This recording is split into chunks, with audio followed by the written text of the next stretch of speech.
श्री गणेशाय नमः। मैं हूँ वामिका और आप सभी का हमारे चैनल आध्यात्मिक सागर में बहुत बहुत स्वागत है। आप सभी का दिन शुभ और मंगलमय हो और भगवान श्री गणेश जी आपकी सभी मनोकामनाओं को पूर्ण करें। आज आप सुनेंगे पौष मास महात्म्य का अध्याय 22। कुछ दिन राजा चक्रपाणि का आतिथ्य ग्रहण करने के बाद मयूरेश ने भी शिव शिवा और अपनी पत्नियों सहित अपने स्थान पर जाने की इच्छा प्रकट की, तो राजा ने बेमन से उसे स्वीकार कर पर्याप्त भेंट आदि के साथ विदा किया। वे स्वयं उन्हें नगर के बाहर एक योजन दूर तक पहुंचाने आए। उनके साथ सभी नागरिक भी थे। मयूरेश को विदा करते समय सभी की आंखें अश्रुपूर्ण हो रही थीं। वे बोले, प्रभु, आप हम सेवकों को छोड़कर जा रहे हैं, किंतु हमें आपका वियोग असहनीय हो रहा है। हमारे ऊपर सदैव आपकी दया बनी रहे। मयूरेश ने चक्रपाणि और उनके समस्त प्रजाजनों को समझाया कि आप लोग निश्चिंत रहें, मेरी कृपा से आपको समस्त सुखों की प्राप्ति होगी। मेरे स्मरण मात्र से सभी संकट दूर हो जाया करेंगे। इस प्रकार आश्वासन देकर मयूरेश अपने नगर को चले। उनके साथ शिव, शिवा, ब्रह्मा, विष्णु आदि प्रमुख देवता भी थे। प्रमथ आदि गण उनका जय जयकार करते चल रहे थे और निश्चित अवधि में गंतव्य स्थान पर पहुंचकर सभी ने विश्राम किया और कुछ दिन बाद की बात में निकल गए। दोनों बहुओं को पाकर पार्वती जी बहुत प्रसन्न थी। वे भी उनकी बहुत सेवा करती तथा आशीर्वाद पाती थीं। शिवगण भगवान मयूरेश को प्रसन्न करने का सदैव यत्न करते रहते।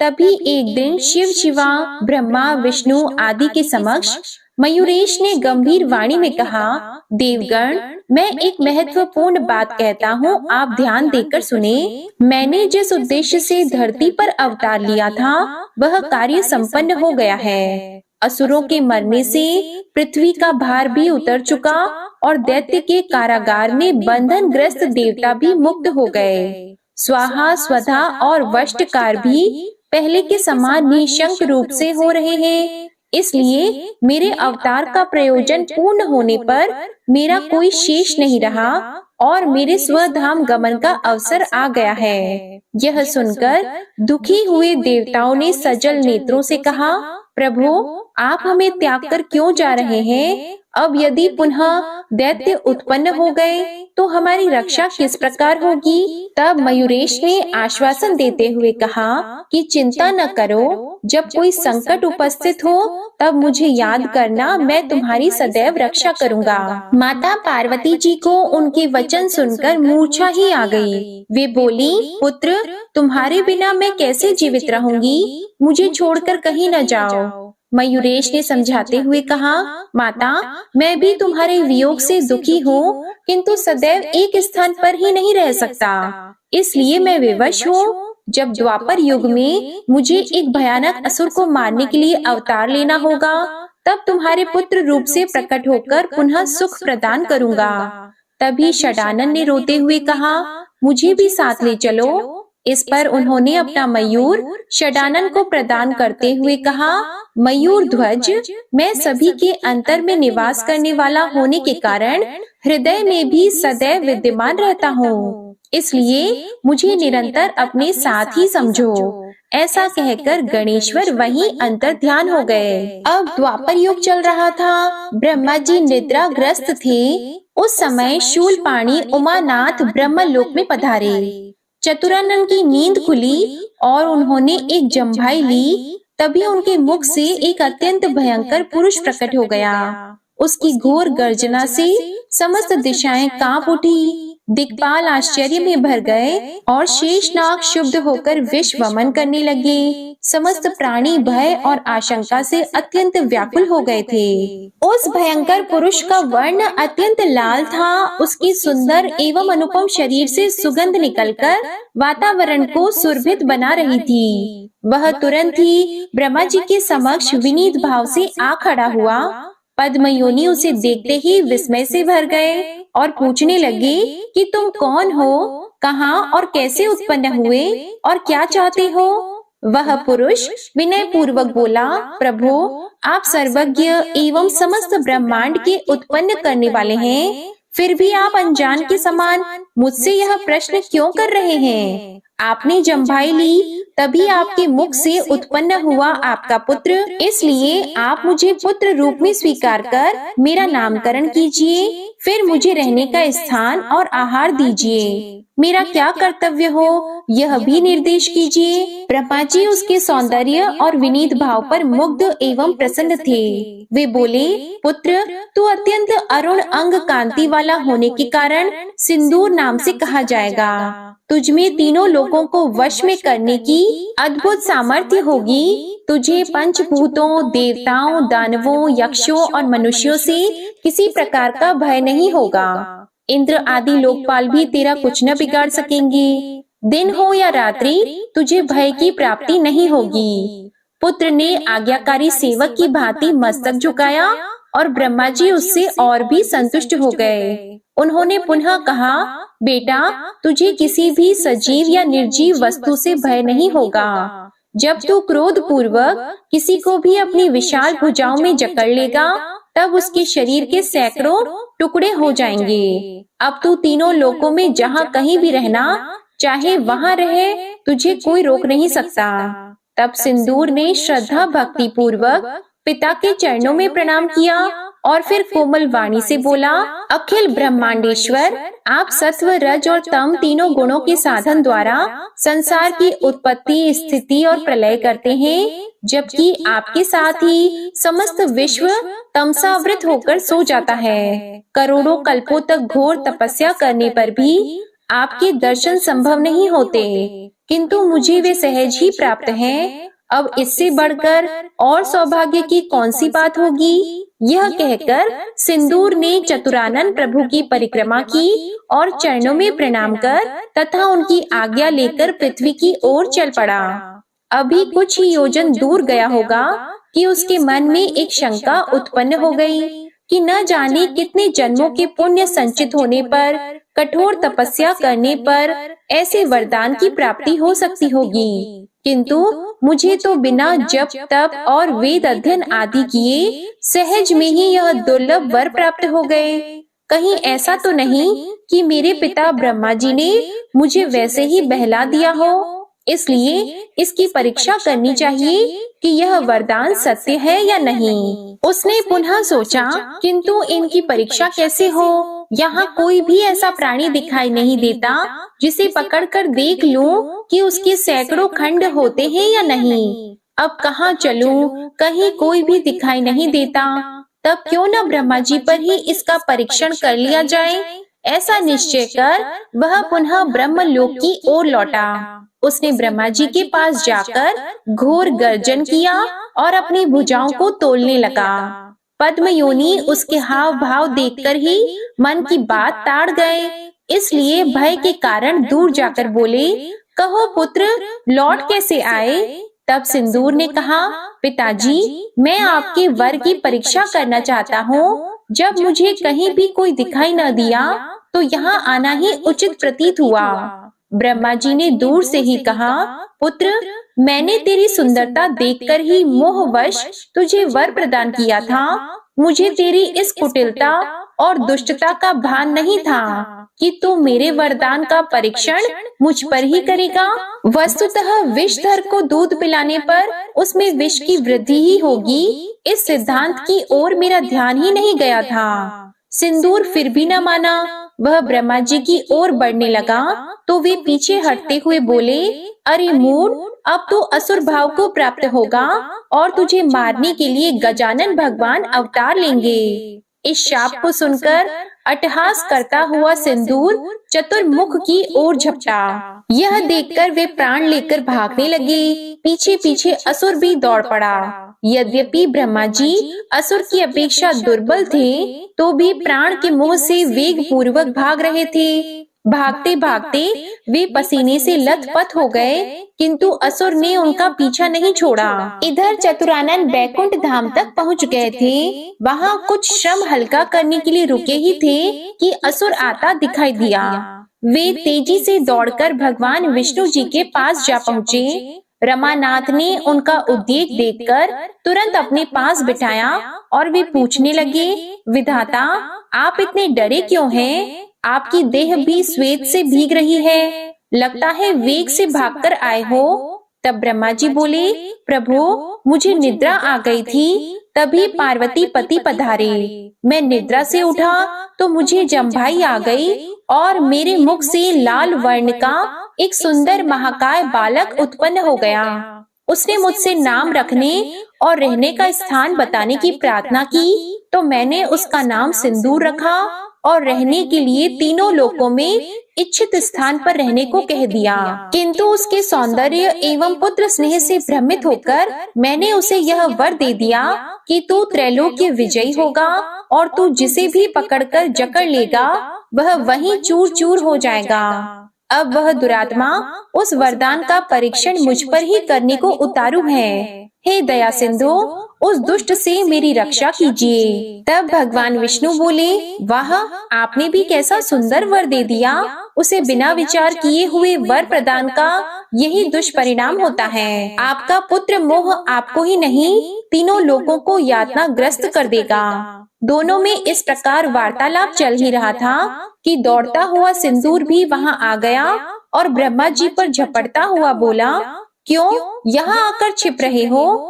परंतु मैं तुम्हें कहीं भी छोड़ने वाला नहीं हूँ। आओ, चुपचाप मेरी पकड़ में आना स्वीकार कर लो।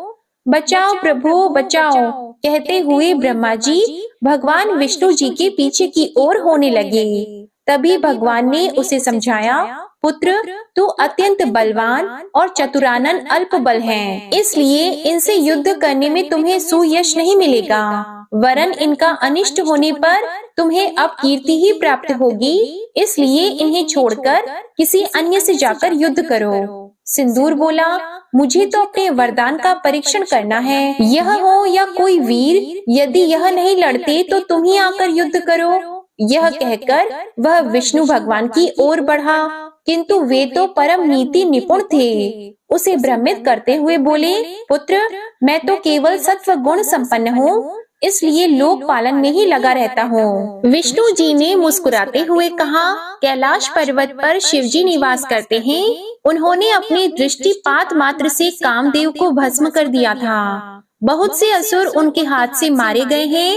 वे उमानाथ, सुदृढ़ काय और सदैव युद्ध के लिए उत्सुक रहने वाले भी हैं। उनसे युद्ध करो तो तुम्हें संतोष भी होगा और सुयश की भी प्राप्ति होगी। रमानाथ के नीतिपूर्ण मधुर वचन सुनकर असुर को बड़ी प्रसन्नता हुई। उसने सोचा, ऐसे ही युद्ध प्रिय वीर से युद्ध करने में आनंद आ सकता है, इसलिए मुझे यही करना चाहिए। और अब वह वेग पूर्वक चलता हुआ कैलाश शिखर पर जा पहुंचा।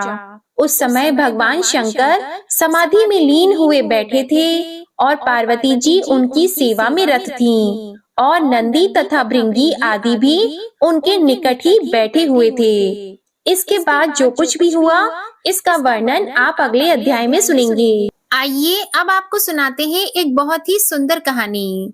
एक छोटी सी चिड़िया उड़ान भरने की कोशिश कर रही थी, लेकिन बार बार कुछ ऊपर उठकर फिर गिर जाती थी। दूर से एक अनजान चिड़िया अपने साथी के साथ बैठी हुई यह सब कुछ बड़े ही ध्यान से देख रही थी। कुछ देर के बाद वह चिड़िया उसके पास आई और उससे बोली कि क्या हुआ, तुम बहुत परेशान लग रही हो। फिर छोटी चिड़िया बोली कि मुझे शाम होने से पहले अपने घोंसले तक पहुंचना है, लेकिन मुझे उड़ान भरना अभी ढंग से नहीं आता। क्या आप मुझे उड़ना सिखा सकती हो? फिर वह चिड़िया बोली कि जब सीखा नहीं तो इतना दूर निकल आने की क्या जरूरत थी। वह छोटी चिड़िया का मजाक उड़ाने लगी। अनजान चिड़िया हंसते हुए बोली कि देखो, हम तो उड़ान भरना जानते हैं और अपनी मर्जी से कहीं भी जा सकते हैं। इतना कहकर उसने छोटी चिड़िया के सामने पहली उड़ान भरी। वह फिर थोड़ी देर के बाद लौट कर आई और 2-4 कड़वी बातें बोलकर फिर से उड़ गई। ऐसा उसने 5-6 बार किया, लेकिन एक बार जब वह वापस लौटी तो वहां छोटी चिड़िया नहीं थी। यह देखकर वह अनजान चिड़िया खुश होते हुए अपने साथी से बोली कि कि आखिर उस छोटी चिड़िया ने उड़ना सीख ही लिया है। उसने अपनी उड़ान भर ही ली।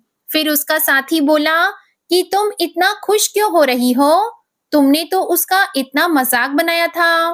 फिर वह बोली कि वास्तव में यह मेरा उसे उड़ना सिखाने का एक तरीका था। मैं उसके लिए अजनबी थी। मैं उसे सीधे तरीके से उड़ना सिखाती तो वह पूरी जिंदगी मेरे एहसान तले दबी रहती और उसे दूसरों से मदद मांगने की आदत पड़ जाती। जब मैंने पहले उसे कोशिश करते हुए देखा था, मैं तभी समझ गई थी कि इसे बस थोड़ी सी दिशा देने की जरूरत है और वह मैंने बार-बार उसके सामने उड़ते हुए उसे दे दी। अब वो खुद उड़ती रहेगी और दूसरों से मदद कभी नहीं मांगेगी। प्रिय भक्तजनों, सच्ची मदद वही है जो मदद पाने वाले को यह महसूस ही ना होने दे कि उसकी मदद की गई है।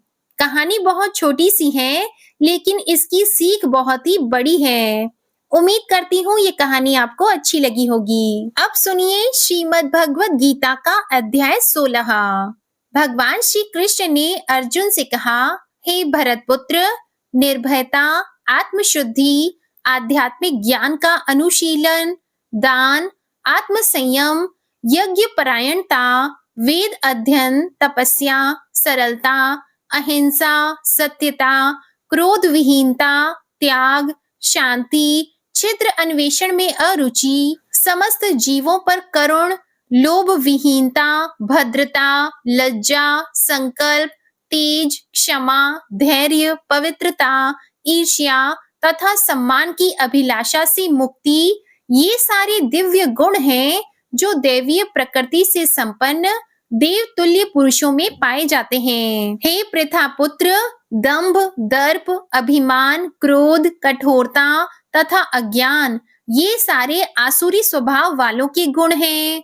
दिव्य गुण मोक्ष के लिए अनुकूल हैं और आसुरी गुण बंधन दिलाने के लिए। हे पांडुपुत्र, तुम चिंता मत करो, क्योंकि तुम दैवीय गुणों से युक्त होकर जन्मे हो। हे पृथा पुत्र, इस संसार में सृजित प्राणी दो प्रकार के हैं, दैवीय तथा आसुरी। मैं पहले ही विस्तार से तुम्हें दैवीय गुण बता चुका हूँ। अब मुझसे आसुरी गुणों के विषय में सुनो। जो आसुरी हैं, वे यह नहीं जानते कि क्या करना चाहिए और क्या नहीं करना चाहिए। उनमें न तो पवित्रता, न उचित आचरण और न ही सत्य पाया जाता है। वे कहते हैं कि यह जगत मिथ्या है, इसका कोई आधार नहीं है और इसका नियमन किसी ईश्वर द्वारा नहीं होता।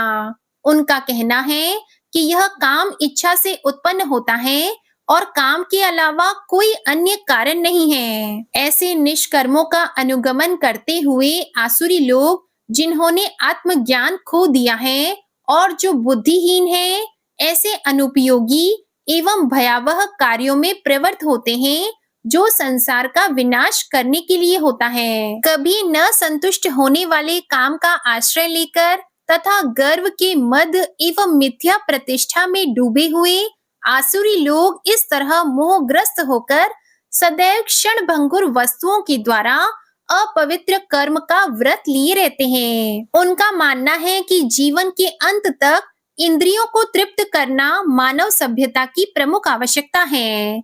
इस प्रकार उनकी चिंता का कोई अंत नहीं है। सैकड़ों हजारों इच्छाओं, काम और क्रोध से बंधे हुए वे इंद्रिय तृप्ति के लिए अवैध साधनों से धन प्राप्त करते हैं। आसुरी व्यक्ति सोचता है, आज मेरे पास इतना धन है और मैं अपनी योजनाओं के अनुसार अधिक प्राप्त करूंगा। अभी मेरा है और यह भविष्य में और अधिक बढ़ेगा। वह मेरा दुश्मन है और मैंने उसे मार डाला है और मेरा दूसरा दुश्मन भी मारा जाएगा। मैं सब कुछ का स्वामी हूँ, मैं भोगता हूँ, मैं सिद्ध, शक्तिशाली और खुश हूँ। मैं सबसे अमीर आदमी हूँ जो कुलीन रिश्तेदारों से घिरा हुआ है। कोई नहीं है, मैं कितना शक्तिशाली और धन्य हूँ। मैं यज्ञ करूंगा, मैं कुछ दान करूंगा और इस प्रकार मैं आनंदित रहूंगा। इस प्रकार ऐसे व्यक्ति अज्ञानता के जाल में फंस जाते हैं। इस प्रकार अनेक चिंताओं से उद्विग्न होकर तथा मोह जाल में बंधकर वे इंद्रिय भोग में अत्यधिक आसक्त हो जाते हैं और नरक में गिरते हैं।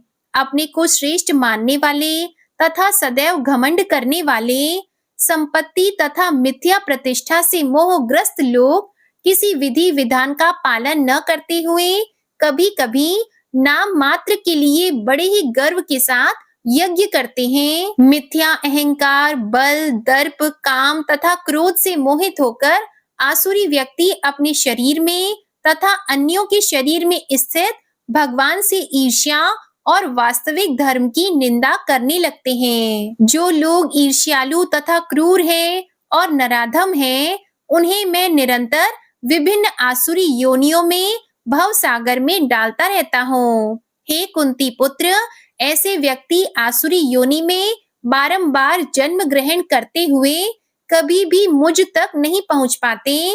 वे धीरे धीरे अत्यंत अधम गति को प्राप्त होते हैं। इस नरक के 3 द्वार हैं, काम, क्रोध और लोभ। प्रत्येक बुद्धिमान व्यक्ति को चाहिए कि इन्हें त्याग दे, क्योंकि इनसे आत्मा का पतन होता है। हे कुंती पुत्र, जो व्यक्ति इन तीनों नरक द्वारों से बच जाता है, वह आत्म साक्षात्कार के लिए कल्याणकारी कार्य करता है और इस प्रकार क्रमशः परम गति को प्राप्त होता है। जो शास्त्रों के आदेशों की अवहेलना करता है और मन माने ढंग से कार्य करता है, उसे न तो सिद्धि, न सुख, न ही परम गति की प्राप्ति हो पाती है। अतएव मनुष्य को यह जानना चाहिए कि शास्त्रों के विधान के अनुसार क्या कर्तव्य है और क्या अकर्तव्य है। उसे विधि विधानों को जानकर कर्म को करना चाहिए, जिससे वह क्रमशः ऊपर उठ सके। जय श्री कृष्णा। श्रीमद् भगवद गीता का अध्याय 16 संपूर्ण हुआ। प्रिय श्रोताओं, आइए अब गजेंद्र मोक्ष स्तोत्र का पाठ करते हैं। इस माह में गजेंद्र मोक्ष स्तोत्र पढ़ने मात्र से जहाँ सभी प्रकार के ऋण कर्ज से मुक्ति मिलती है, वहीं 10 दिशाओं से शुभ फल दिलाने में भी सक्षम है। इस स्तोत्र का जाप करने से जीवन में किसी भी प्रकार की परेशानी से मुक्ति मिल जाती है। इस स्तोत्र में हाथी और मगरमच्छ के साथ हुए युद्ध का वर्णन किया गया है और गजेंद्र जब युद्ध से हार जाता है तो भगवान श्री हरि विष्णु का ध्यान करके उनकी स्तुति करता है और उस स्तुति से प्रसन्न होकर भगवान श्री हरि विष्णु आते हैं और उसे मोक्ष प्रदान करते हैं। प्रिय भक्त जनों, इस पाठ को करते समय अगर हम अपने मन में यह भावना रखें कि हे श्री हरि विष्णु जी, हे मेरे प्रभु, जिस प्रकार से आपने गजेंद्र को उसकी परेशानी से बाहर निकाला, उसी प्रकार से हमें भी हमारी परेशानियों से बाहर निकालिए, तो मानिए निश्चित ही भगवान श्री हरि विष्णु हमारी मदद के लिए स्वयं आते हैं। तो आइए बड़ी ही भक्ति और सच्ची भावना से भगवान श्री हरि विष्णु का ध्यान करके इस परम कल्याण स्तोत्र का पाठ करते हैं। शुक जी ने कहा कि बुद्धि के अनुसार पिछले अध्याय में वर्णन किए गए रीति से अपने मन को नियंत्रित कर और हृदय को स्थिर करके गजेंद्र अपने पिछले जन्म में याद किए गए सर्वोच्च कार्य और बार बार जाप किए जाने वाले स्तोत्र का जाप करने लगा। गजेंद्र ने मन ही मन श्री हरि विष्णु को ध्यान करते हुए कहा कि जिनके प्रवेश करने से शरीर और मस्तिष्क चेतन की तरह व्यवहार करने लगते हैं, ओम द्वारा लक्षित और पूरे शरीर में प्रकृति और पुरुष के रूप में प्रवेश करने वाले उस सर्वशक्तिमान देवता का मैं मन ही मन स्मरण करता हूँ, जिनके सहारे ये पूरा संसार टिका हुआ है, जिनसे ये संसार अवतरित हुआ है, जिन्होंने प्रकृति की रचना की है और जो खुद उसके रूप में प्रकट हैं, लेकिन इसके बावजूद भी वो इस दुनिया से सर्वोपरि और श्रेष्ठ हैं। ऐसे अपने आप और बिना किसी कारण के भगवान की मैं शरण में जाता हूँ। अपने संकल्प शक्ति के बल पर अपने ही स्वरूप में रचित और सृष्टि काल में प्रकट एवं प्रलय में अप्रकट रहने वाले इस शास्त्र प्रसिद्धि प्राप्त कार्य कारण रूपी संसार को जो बिना कुंठित दृष्टि के साक्ष्य रूप में देखते रहने पर भी लिप्त नहीं होते। चक्षु आदि प्रकाशकों के परम प्रकाशक प्रभु, आप मेरी रक्षा करें। बीतते गए समय के साथ तीनों लोकों और ब्रह्म आदि लोकपालों के पंचभूत में प्रवेश कर जाने पर और पंचभूतों से लेकर महत्वपूर्ण सभी कार्यों के उनकी परम करुणा स्वरूप प्रकृति में मग्न हो जाने पर उस समय दुर्गे और घोर अंधकार रूपेण प्रकृति से ही बच रही थी। उस अंधकार से परे अपने परम धाम में जो सर्वव्यापी भगवान सभी दिशाओं में प्रकाशित होते रहते हैं, वो भगवान मेरी रक्षा करें। विभिन्न नाट्य रूपों में अभिनय करने वाले और उस अभिनेता के वास्तविक स्वरूप को जिस प्रकार से साधारण लोग भी नहीं पहचान पाते, उसी तरह से सत्व प्रधान देवता और महर्षि भी जिनके स्वरूप को नहीं जान पाते, ऐसे में कोई साधारण प्राणी उनका वर्णन कैसे कर सकता है। ऐसे दुर्गम चरित्र वाले भगवान मेरी रक्षा करें। अनेकों शक्ति से मुक्त सभी प्राणियों को आत्म बुद्धि प्रदान करने वाले, सबके बिना कारण हेत और अतिशय साधु स्वभाव ऋषि मुनि जन, जिनके परम स्वरूप को देखने की इच्छा के साथ वन में रहकर अखंड ब्रह्मचार्य तमाम अलौकिक व्रतों को नियमों के अनुसार पालन करते हैं, ऐसे प्रभु ही मेरी गति है। वह जिनका हमारी तरह ना तो जन्म होता है और ना जिनका अहंकार में कोई भी काम नहीं होता, जिनके निर्गुण रूप का ना कोई नाम है और ना कोई रूप है, इसके बावजूद भी वह समय के साथ इस संसार की सृष्टि और प्रलय के लिए अपनी इच्छा से अपने जन्म को स्वीकार करते हैं। उस अनंत शक्ति वाले परम ब्रह्मा परमेश्वर को मेरा नमस्कार है।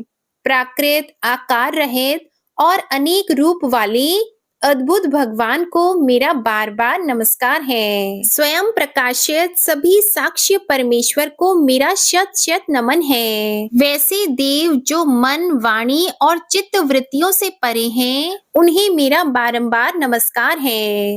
विवेक से परिपूर्ण पुरुष के द्वारा सभी सत्व गुणों से परिपूर्ण, निवृत्ति धर्म के आचरण से मिलने वाले योग्य मोक्ष सुख की अनुभूति रूपी भगवान को मेरा नमस्कार है। सभी गुणों के स्वीकार शांत, रजोगुण को स्वीकार करके अत्यंत और तमोगुण को अपनाकर मूड से जाने जाने वाले, बिना भेद के और हमेशा सद्भाव से ज्ञान धनी प्रभु को मेरा नमस्कार है। शरीर के इंद्रिय के समुदाय रूप, सभी पिंडों के ज्ञाता, सभी के स्वामी और साक्षी स्वरूप देव, आपको मेरा नमस्कार है।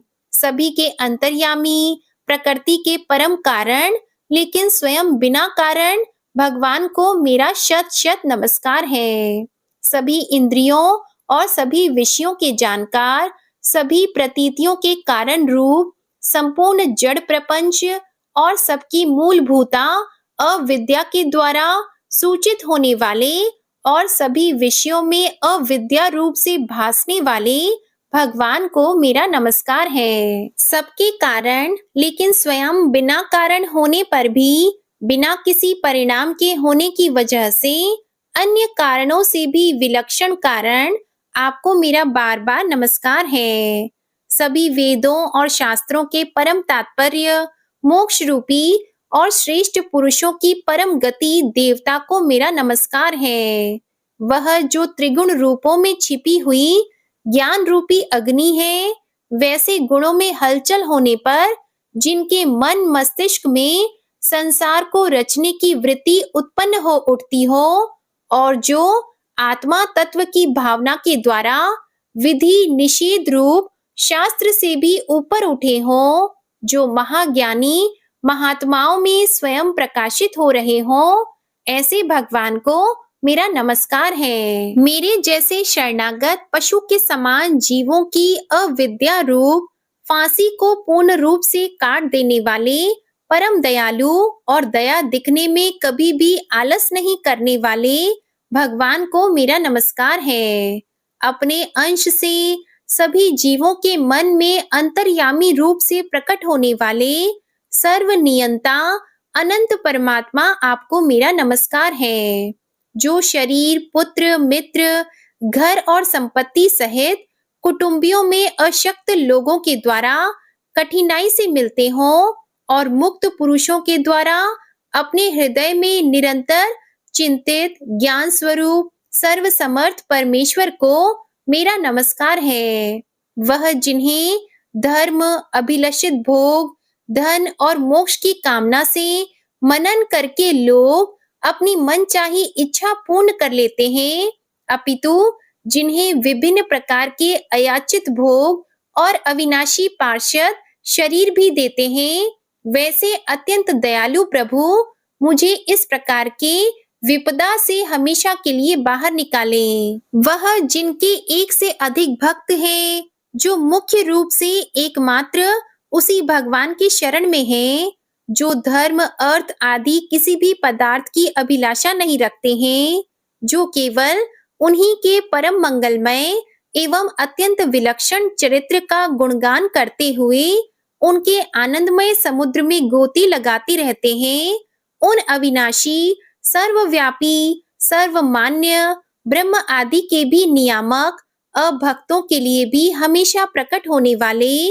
भक्ति योग द्वारा प्राप्त, अत्यंत निकट होने पर भी माया के कारण अत्यंत दूर महसूस होने वाले, इंद्रियों के द्वारा अगम्य और अत्यंत दुर्विज्ञेय, अंतर्रहित लेकिन सभी के आदिकारक और सभी तरफ से परिपूर्ण उस भगवान की मैं स्तुति करता हूँ। वो जो ब्रह्मा सहित सभी देवता, चारों वेद, समस्त चर और अचर जीव के नाम और आकृति भेद से जिनके अत्यंत क्षुद्र अंशों से रचित हैं, जिस तरह से जलती हुई अग्नि की लपटें और सूरज की किरणें हर बार निकलती हैं और फिर से अपने कारण में लीन हो जाती है, उसी प्रकार बुद्धि, मस्तिष्क, इंद्रियां और नाना योनियों के शरीर, जिन सभी गुणों से प्राप्त शरीर जो स्वयं प्रकाश परमात्मा से अवतरित होकर फिर से उन्हीं में लीन हो जाता है। वह भगवान जो ना तो देवता है, ना असुर, ना मनुष्य और ना ही मनुष्य से नीचे किसी अन्य योनि के प्राणी, ना ही वो स्त्री है, ना पुरुष और ना ही नपुंसक और ना ही वो कोई ऐसे जीव हैं जिनका इन तीनों ही श्रेणी में समावेश है। वो ना तो गुण है, ना कर्म है, वो ना ही कार्य है और ना ही कारण। इन सभी योनियों का निषेध होने पर जो बचता है वही उनका असली रूप है। ऐसे प्रभु मेरा उत्थान करने के लिए प्रकट हो। अब मैं इस मगरमच्छ के चंगुल से आजाद होने के बाद जीवित नहीं रहना चाहता। इसकी वजह यह है कि मैं सभी तरफ से अज्ञानता से ढके इस हाथी के शरीर का क्या करूं? मैं आत्मा के प्रकाश से ढक देने वाले अज्ञानता से युक्त इस हाथी के शरीर से मुक्त होना चाहता हूँ, जिसका काल क्रम से अपने नाश नहीं होता बल्कि ईश्वर की दया और ज्ञान से उदय हो पाता है। इस प्रकार से मोक्ष के लिए लालायित संसार के रचयिता स्वयं संसार के रूप में प्रकट, लेकिन संसार से परे, संसार में एक खिलौने की तरह खेलने वाले, संसार में आत्म रूप से व्याप्त, अजन्मा, सर्वव्यापी एवं प्राप्य वस्तुओं में सर्वश्रेष्ठ श्री हरि का केवल स्मरण करता हूँ और उनकी शरण में जाता हूँ। वह जिन्होंने भगवत शक्ति रूपी योग के द्वारा कर्मों को जला डाला है, जिन्हें समस्त योगी ऋषि अपने योग के द्वारा अपनी शुद्ध हृदय में प्रकट देखते हैं, उन योगेश्वर भगवान को मेरा नमस्कार है। वह जिनके तिगुणे शक्तियों का राग, रूप, वेग और असहाय है, जो सभी इंद्रियों के विषय रूप में मौजूद हैं, वह जिनकी इंद्रियां समस्त विषयों में ही बसी रहती हैं, ऐसे लोग जिनको मार्ग मिलना भी असंभव नहीं है, वैसे शरणागत एवं अपार शक्तिशाली वाले भगवान आपको मेरा नमस्कार है। वह जिनकी अविद्या नाम के शक्ति के कार्य रूप से ढके हुए हैं। वह जिनके रूप को जीव समझ नहीं पाते, ऐसे अपार महिमा वाले भगवान की मैं शरण लेता हूँ। श्री शुकदेव जी कहते हैं कि वह जिसने पूर्व प्रकार से भगवान के भेद रहित सभी निराकार रूप का वर्णन किया था, उस गजराज के करीब जब ब्रह्मा जी साथ में अन्य कोई देवता नहीं आए, जो अपने विभिन्न प्रकार के विशेष विग्रह को ही अपना रूप मानते हैं, ऐसे में साक्षात विष्णु जी, जो सभी के आत्मा होने के कारण सभी देवताओं के रूप हैं, तब वहां प्रकट हुए। गजराज को इस प्रकार से दुखी देखकर और उसके पढ़े गए स्तुति को सुनकर चक्रधारी प्रभु इच्छा अनुसार वेग वाले गरुड़ की पीठ पर सवार होकर सभी देवों के साथ उस स्थान पर पहुंचे जहां वह गज था। सरोवर के अंदर महाबलशाली मगरमच्छ द्वारा जकड़े और दुखी उस हाथी ने आसमान में गरुड़ की पीठ पर बैठे और हाथों में चक्र लिए भगवान विष्णु को आते हुए जब देखा, तो वह अपनी सूंड में पहले से ही उनकी पूजा के लिए रखे कमल के फूल को श्री हरि पर बरसाते हुए कहने लगा, सर्व पूज्य भगवान श्री हरि, आपको मेरा प्रणाम। सर्व पूज्य भगवान श्री हरि, आपको मेरा नमस्कार। लाचार हाथी को देखकर श्री हरि विष्णु गरुड़ से नीचे उतरकर सरोवर में उतर आए और बेहद दुखी होकर ग्राह सहित उस गज को तुरंत ही सरोवर से बाहर निकाल आए और देखते ही देखते अपने चक्र से मगरमच्छ के गर्दन को काट दिए और हाथी को उस पीड़ा से बाहर निकाल लिया। प्रिय भक्तजनों, इस प्रकार गजेंद्र मोक्ष स्तोत्र संपूर्ण हुआ। प्रेम से बोलिए भगवान श्री हरि विष्णु जी की जय। जय माता लक्ष्मी जी, जय हो नारायण भगवान की। अब आप सुनिए श्री गणेश चालीसा पाठ। जय गणपति सद्गुण सदन, कविवर बदन कृपाल, विघ्न हरण मंगल करण, जय जय जय गिरिजालाल। जय जय जय गणपति गणराजू, मंगल भरण करण शुभ काजू। जय जगबदन सदन सुखदाता, विश्व विनायक बुद्धि विधाता। वक्रतुंड शुचि शुंड सुहावना, तिलक त्रिपुंड भाल मन भावन। राजत मणि मुक्तन उर्माला, स्वर्ण मुकुट शिर नयन विशाला।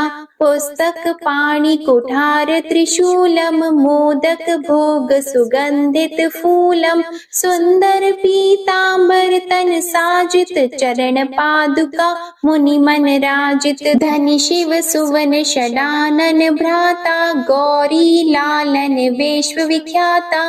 प्रीति सेति तव चमर सुधारी, मूषक वाहन सोहत द्वारी। कहो जन्म शुभ कथा तुम्हारी, अति शुचि पावन मंगलकारी। एक समय गिरिराज कुमारी, पुत्र हेतु तप कीन्हा भारी। भयो यज्ञ जब पूर्ण अनूपा, तब पहुँचियो तुम धरि द्विज रूपा। अतिथि जान के गौरी सुखारी, बहुविधि सेवा करी तुम्हारी। अति प्रसन्न हवे तुम वर दीन्हा, मातु पुत्र हित जो तप कीन्हा। मिलहि पुत्र तुहि बुद्धि विशाला, बिना गर्भ धारण यही काला। गणनायक गुण ज्ञान निधाना, पूजित प्रथम रूप भगवाना। अस कही अंतर ध्यान रूप होवे, पालना पर बालक स्वरूप होवे। बनि शिशु रूदन जब ही तुम ठाना, लखी मुख सुख नहीं गौरी समाना। सकल मगन सुख मंगल गावही, नावति सुरन सुमन वर्षा वही। शंभु उमा बहुदान लुटावही, सुर मुनि जत सुत देखन आवही। लखी अति आनंद मंगल साजा, देखन भी आए शनि राजा। निज अवगुण गुण शनि मन माही, बालक देखन चाहत नाही। गिरिजा कछु मन भेद बढ़ायो, उत्सव मोर न शनि तुहि भायो, कहत लगे शनि मन सकुचाई, का करि हो शिशु मोहि दिखाई, नहीं विश्वास उमा उर भयहु, शनि सो बालक देखन कहयऊ, पद तहि शनि दृग कोण प्रकाशा, बालक सिर उड़ गयो आकाशा, गिरिजा गिरि विकल हवि धरणी, सो दुख दशा गयो नहीं वरणी, हाहाकार मच्यो कैलाशा, शनि कीन्हो लखि सुत को नाशा, तुरत गरुड़ चढ़ी विष्णु सिधायो, काटी चक्र सो गज सिर लाई, बालक के धर ऊपर धार्यो, प्राण मंत्र पढ़ि शंकर डार्यो, नाम गणेश शंभु तब कीन्हे, प्रथम पूज बुद्धि निधि वर दीन्हे, बुद्धि परीक्षा जब शिव कीन्हा, पृथ्वी कर प्रदक्षिणा लीन्हा, चले षडानन भरमि भुलाई, रचि बैठ तुम बुद्धि उपाय, चरण मातु पितु के धर लीन्हे, तिनके साथ प्रदक्षिण कीन्हे, धनि गणेश कहि शिव हे हर्षि, नभते सुरन सुमन बहु बरसी, तुम्हारी महिमा बुद्धि बढ़ाई, शेष सहस मुख सके न गाई, मैं मतिहीन मलिन दुखहारी, करहु कौन विधि विनय तुम्हारी, भजत राम सुंदर प्रभु दासा, जग प्रयाग ककरा दुर्वासा, अब प्रभु दया दीना पर कीजे, अपनी शक्ति भक्ति कुछ दीजे, श्री गणेश यह चालीसा, पाठ करे कर ध्यान, नित नव मंगल ग्रह बसी, लहे जगत सन्मान, संबंध अपने सहस्त्र दश, ऋषि पंचमी दिनेश, पूर्ण चालीसा भयो, मंगल मूर्ति गणेश। श्री गणेश चालीसा समाप्त होती है। प्रेम से बोलिए भगवान श्री गणेश की जय। आपको आज की कथा पसंद आए तो वीडियो को लाइक कीजिएगा, शेयर कीजिएगा, कमेंट में भगवान श्री राधे कृष्ण की जय लिखिएगा और चैनल को भी सब्सक्राइब कीजिएगा। इसी के साथ आज आप हमारे चैनल पर सोमवार की व्रत कथा भी जरूर सुनिएगा। जय श्री राधे कृष्णा।